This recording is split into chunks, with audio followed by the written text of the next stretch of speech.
The Word of God is living and effective, able to discern reflections and thoughts of the heart. To the upright, I will show the saving power of God. Blessed Monday, everyone. We praise and thank you, dear God, for another day of life. We praise and thank you for the gift of love, the gift of family, of community, of belongingness, and the gift of today. We praise and thank you for the blessings of life and love. Yung nagising pa kami ngayong araw na ito is indeed something to be grateful for. Maraming salamat po, Panginoon. Napakaraming namatay recently. I can't help but remember the people who died ahead of us because of sickness, because of cancer.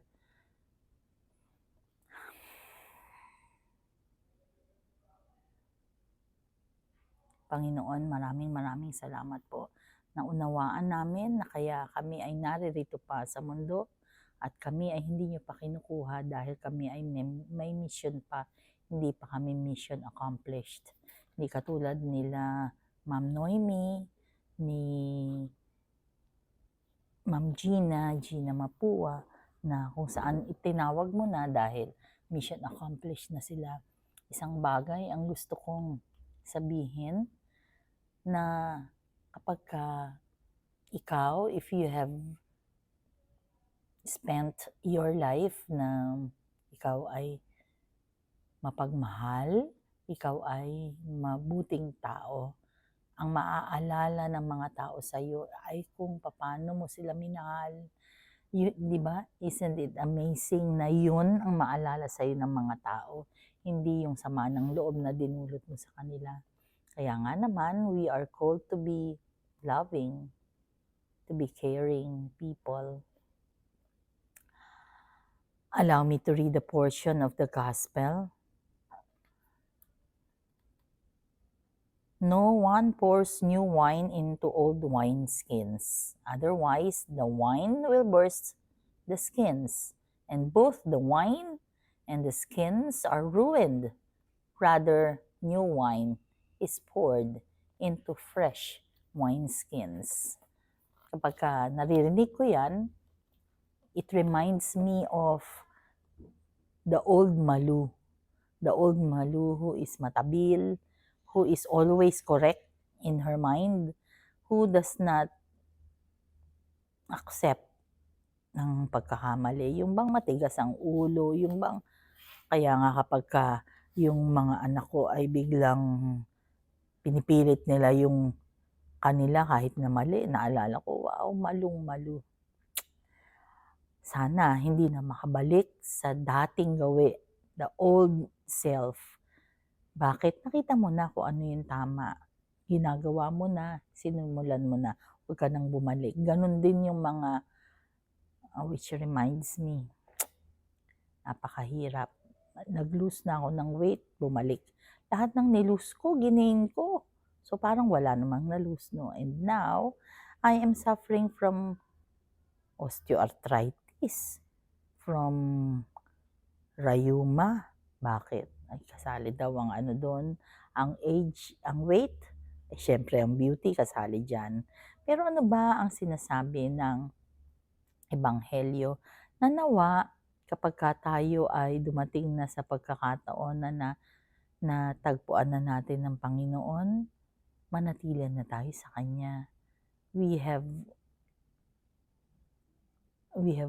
but one God, and so huwag nating sayangin yung pagkakataon na tayo ay mapalapit sa Kanya. Napakaganda ng mensahe ni Father kanina. Yung size ng Diyos, depende kung gaano siyang kalapit o gaano siya kalayo sa iyo. May isang bata raw nagtanong, Daddy, what's the size of God? Tumingala raw sa langit. Nakita yung airplane. Look at the airplane. What's the size of the airplane? So small. And sinama niya daw ang anak niya sa airport. Pinakita niya ang airplane. Sabi daw ng bata, "It's so big, so huge, Daddy." That is just God. The size of God depending on where He is in your life. Napakaganda nun. Doon ko naisip na habang lumalapit tayo sa Panginoon, di ba parang feeling natin lalong parang ang daming problema. Bakit? Kasi yung demonyo ayaw niyang lumapit sa Panginoon. So pinipilit kanyang hilahin. Sana wag tayong magpadala sa demonyo. Sana tayo ay manatili sa piling ng Panginoong Diyos. Let us pray. Lord God, we are sorry for our sins, either of commission or omission. We pray for healing of those who are sick. Lord, pagalingin niyo na po. Alisin niyo po ang sakit na nararamdaman ko. Healing of those who are requesting for prayers and those who are praying with us right here, right now. Lord God, be with us always and in all ways and allow your presence in our lives to manifest. Panginoon, suko kami sa iyo. Please be with us and stay with us because without you, we are nothing. So please stay with us, dear God. All this we pray in Jesus' mighty name through the intercession of our Blessed Mama Mary.